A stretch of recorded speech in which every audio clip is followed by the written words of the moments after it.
Cathleen Jones. I'm from the Jet Propulsion Laboratory, and I'm going to talk to you about an upcoming NASA ISRO mission that's going to launch early next year, and talk to you also about a new information product portal that is being launched called Opera. So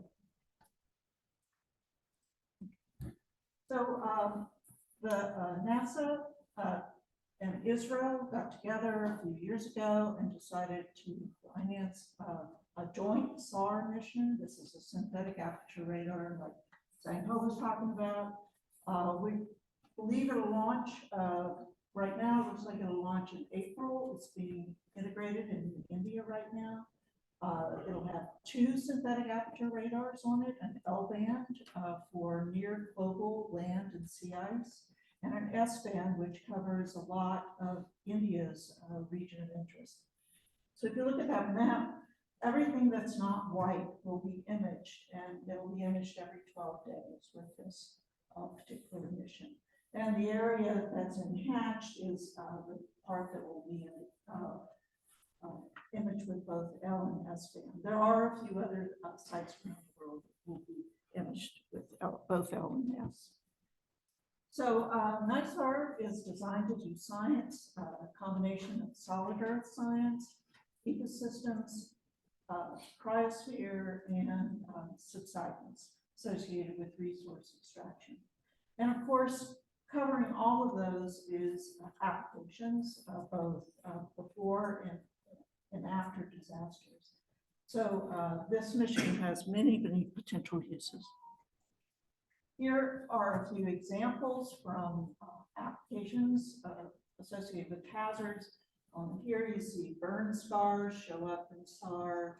You see the blue and the red shows the fault, where the fault ruptured. There's flooding. The picture upper right is subsidence associated with groundwater withdrawal in the California Central Valley. This picture shows the levees, deformation of a levee, and what you see is quite a lot of deformation here, and there's one single crack that runs through that image that's causing that. Coastal subsidence, oil spills.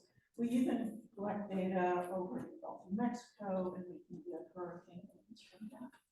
So it's a very capable instrument, and I'll say a few more things about the technology. It's going to have a 240-kilometer swath. It'll be dual polarimetric for most of the world, and it'll have somewhere between 3 meter resolution, the highest areas up to about 12 meter resolution for global band. With the L-bands wavelength, you are able to penetrate through vegetation, so you can look at the ground below trees. With the S-band, you are more sensitive to the canopy. With polarimetry, you can look at the orientation of the structures, so you can get information about what type of crop you have or what type of vegetation you have. And it's also really designed to do repeat pass NISAR, so you can look at surface deformation. This is just an example of the kind of thing you can make with it, maps of flooding. In this particular image that's shown here, the dark areas are open water. The pink areas are areas that are not flooded. And then you see the yellow kind of tinging to green. Those are areas of inundation below vegetation. So that's the nice thing about this, is you can see below the vegetation to tell where the flooding is. Opera is a project that's being ramped up now, observational products for end users for remote sensing analysis. It's funded by the US government, and it will provide near global dynamic surface water extent product, near global land disturbance, so that's looking at deforestation, and North America surface displacement product.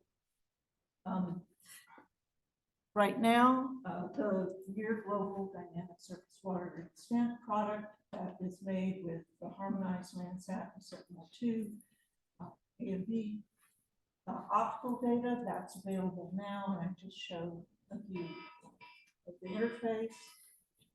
It is being distributed by the Physical Oceanography Distributed Active Archive Center, the PODAC, and you can go there and get it. Right now, they're working on a product from Sentinel-1. A product will be developed from NISAR once the data is available, and there is a potential for a product from SWAP also. Thank you.